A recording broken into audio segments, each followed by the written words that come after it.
guys, ang lulutuin po natin ngayon ay pritong manok.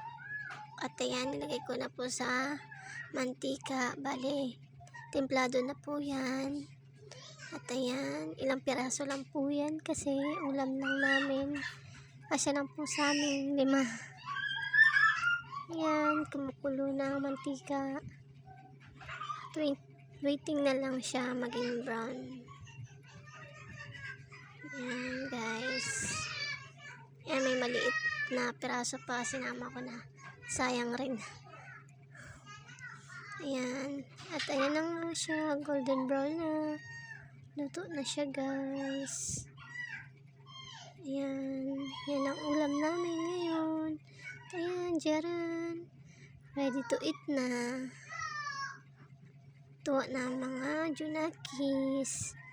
Yan ang paborito nilang ulam. Thanks guys.